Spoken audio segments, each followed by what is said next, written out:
Great debate. Ilia Topuria versus Alex Pereira. Who is the fighter of the year? Everyone's talking about it. By everyone, I mean me, myself, and I, in all honesty.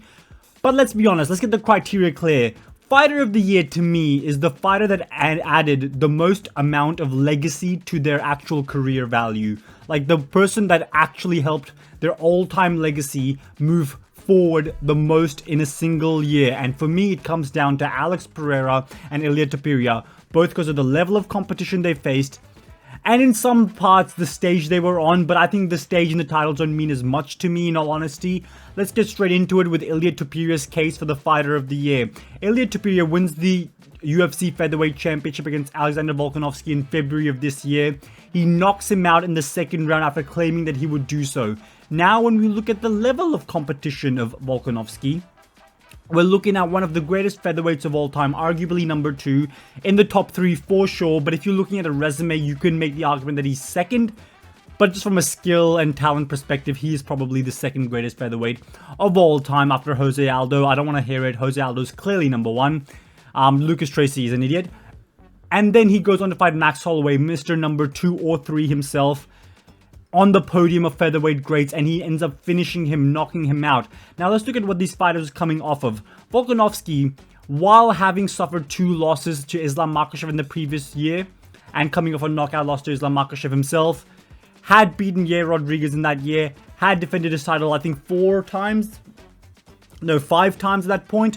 Twice against Max Holloway, once against the Zombie, once against Ortega, and once against Yair Rodriguez. 5 times he defended his title. He was dominant. He beat Max Holloway 3 times overall, and it also had wins over Jose Aldo, who was definitely over the hill, and Chad Mendes. Those are the people that Volkanovski had beaten before coming to the fight with Ilia Topuria.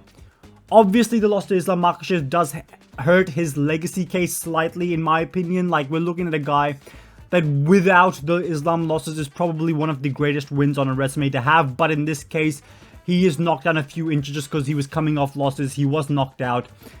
Again, at featherweight, he wasn't, but we can't dismiss the fact that he had taken losses and was beatable and knockoutable and probably taken some damage. Then he fights Max Holloway. Max Holloway, the perennial number 1 contender, the former champion that had only lost to Volkanovski in his previous, honestly, I don't know how many fights in the featherweight division. He was coming off of wins over Arnold Allen, the Korean Zombie, Justin Gaethje in the lightweight division. Obviously lost to Volkanovski, but it also had wins over Calvin Kattar and Yair Rodriguez himself. So obviously some championship or top 5-ish level contenders that he had beaten in his recent fights. Before that, he was a long-reigning champion before he lost to Volkanovski. He had beaten guys like Frankie Edgar, closer to his prime, but still a little bit over it. And Brian Ortega, he had beaten guys like Jose Aldo back-to-back. And even before getting to a title shot, he had beaten guys like Cub Swanson and, guys like that. I think something, Anthony Pettis, obviously. Like other guys like that, of that caliber that he had beaten previously to fighting Volkanovski and losing the belt. Up until that point, he was the second best featherweight in the division and a top 3 Mount Rushmore featherweight of all time, and Ilia Topuria did beat both of those guys in the same year, finishing both of them. 2 guys with more durable chins. I know Volkanovski was finished, but in the grand scheme of things, 2 of the guys with the more durable chins, especially Max Holloway, who never gets dropped, was actually finished by Ilia Topuria, which is insane. His performances were amazing. In the second round, he did knocks out Volkanovski. In the third round, knocks out Max Holloway. Arguably, the Max Holloway fight is 1-1 or 2-0 in either direction, however you want to judge it. But Ilia Topuria ends up winning. Ilia Topuria beats 2 of the greatest featherweights to ever do it. I just want to emphasize that one more time. We're not looking at 2 scrubs of the division. We're not looking at just 2, there's no one to fight for the title. Let's get this guy off the streets and then give him a title shot. No, it was none of that. He was fighting the absolute best of the division. It makes sense why he wants to move up. I still think there's more work to be done. If he can continue to cut the weight, he could go down as one of the greatest fighters and in the conversation for the greatest fighters of all time. Right now, the greatest of all time is held down by 6 fighters historically, in my opinion.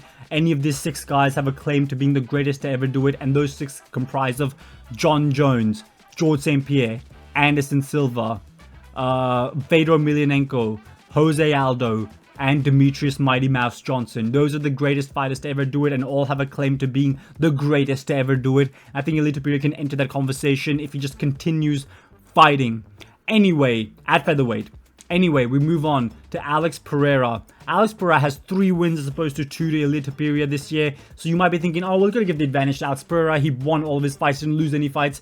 But when we look at the level of competition, we're looking at, he starts the year off by beating Jamal Hill. Now, before you guys forget, Jamal Hill was a great fighter. But for the most part, his big win was against Glover Teixeira. Before that, he had arguably was losing a fight against Thiago Santos. And before that, was beating guys like Jimmy Crute and was losing to Paul Crave. The guy obviously had some faults in his game. He did not have an amazing resume, did not have the greatest resume. He was coming to that fight as a one-dimensional fighter, according to most fighters in the division and myself. He was a mostly on-the-feet fighter with his striking. We're looking at a guy that was honestly, let's be honest here, might have fluked his way to a title. Let's be honest here, Glover Teixeira was getting older each war. Like, listen, you might be saying, oh, well, it's just 6 months ago if I Yuri Prohaska. When you're that old, aging is way more rapid, it's way more drastic, especially taking a fight on short notice against Jamal Hill, only having 1 month to prepare. The guy was completely cooked. We don't know the level Jamal Hill's at, and that's a guy that Alex Pereira was beating after Jamal Hill was coming off an injury and after he had beaten Glover Teixeira. So next up, he beats Yuri Prohaska in a rematch from their first fight. Again, Yuri Prohaska was coming off a win against Alexander Rakic. He had wins over Dominic Reyes, guys like Glover Teixeira himself, guys like Volkan Oezdemir in the UFC. He had beaten all those guys, and then when he came into the fight with Alex Powhatan Pereira, Pereira did have a win over Yuri Prohaska to win the title in the first place. So now this was a rematch this year. In the rematch against Yuri Prohaska, he performed quite well, dominated. Well, not really dominated, but in the first round, at the end of it, he does knock down Yuri Prohaska. Yuri still wobbled at the start of the second round. He gets finished eventually. Again, a short notice fight against Yuri Prohaska. I'm not going to take anything away from Alex Pereira, but Yuri Prohaska was the guy he had already beaten. Yuri Prohaska was the guy that was coming off 1 fight win streak. Yuri Prohaska was the guy that already got his title shot. Again, we're looking at a guy that when we can honestly look back and say, Alex Pereira, oh, he's lapping the division, he's doing this, he's doing that. No, he's not really lapping the division. Really what he's doing is just fighting the same guy again. Yuri Prohaska didn't necessarily earn the title shot. He just beat Rakic and was given the next title shot because there was no one else to fight Alex Pereira on a short notice on a pay-per-view that really badly needed saving. That is kind of a theme here. Jamal Hill, very similar circumstances. A pay-per-view needed saving. Alex Pereira will do it. Jamal Hill will be his opponent. He'll be dancing partners. He's, and to and fro, like whatever. His dance partner, his partner in crime, and all that stuff. And then eventually finish the year off by fighting Khalil Rountree. Now, don't let your brain be fooled by Khalil Rountree putting up a better performance than anyone expected. Even I predicted Khalil Rountree to win just because I thought the stars would align. The fluke gods, Flukus Tracy would be out and about in the stars. Turns out that wasn't the case, but here's what happened. Alex Pereira fought Khalil Rountree. He fought Khalil Rountree and eventually beat him in the 4th round, stopping him. Khalil Rountree is, in all honesty, a mediocre to okay fighter. Let's be honest here. He was coming off wins against guys like, what's his name? The fatso from heavyweight. Chris Daukaus. He was coming off wins against Chris Daukaus, KOing him. Anthony washed up, Lionheart, Pigheart, in all honesty. Smith, unathletic, no striking skill. That's the guy who was coming off winning. On short notice as well, by the way. And then he had also beaten Justin Jacoby, who he lost to, and that was a brutal robbery. Eventually gets the win over Justin Jacoby after robbing him brutally, despite losing the fight. And then he gets to fight Alex Pereira. Now, we can't look at this fight as just a title fight. You know what I mean? A lot of people are just like, oh, it's a title fight, so you gotta give it all the credit for title fight. No, that's not how it works. It's a title fight because it's a title fight. They didn't sell pay-per-views. As a fight for your legacy, this does very little for Alex Pereira, in all honesty. Obviously, Jan Blachowicz fight was more meaningful to his legacy, not just because it was... And it wasn't even for a title. It was just a more impressive win, even despite the fact that it went to a split decision. More impressive for your resume than a win over Khalil Rountree, who you stop in the 4th.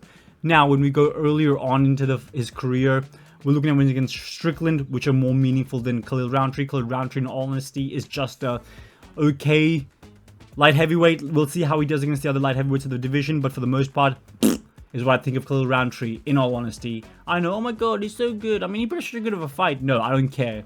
Mid.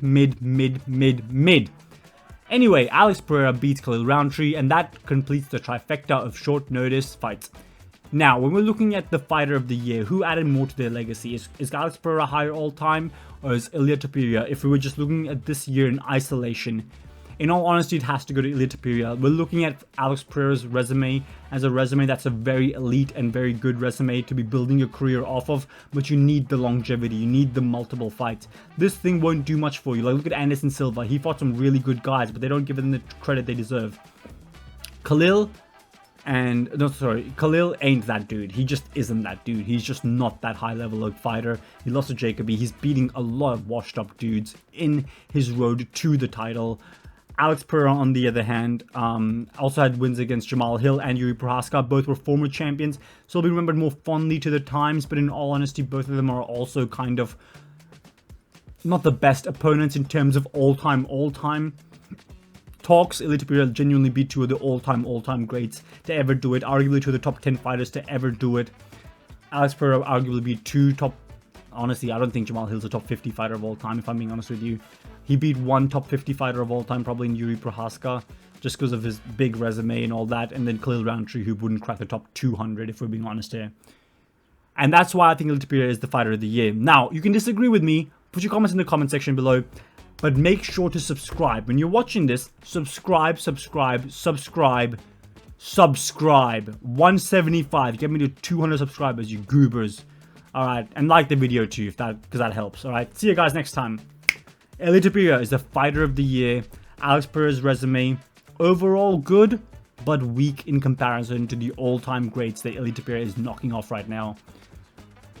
And you gotta be fair here. You can't just say, oh, more fights. Here's the thing with fans. Fans will prefer a fighter that saves their cards to someone that is just like, oh, well, you know, he's just fighting when he wants to. It doesn't matter. When we're doing this thing, it's not to do, oh, well, oh, that pay-per-view was going to be really shit, but then he saved it, so I'm really, got to be really excited for the fight even. And so when he won, I was even more excited. And I think Poatan's really good, and I think he's got real power, and I really like watching him fight, you know. That stuff doesn't factor in, so shut your mouth, look at this objectively. Ilia Topuria added more to his legacy. He is the fighter of the year. Shut your face and subscribe and like the video. 175, I'm 200. Bye.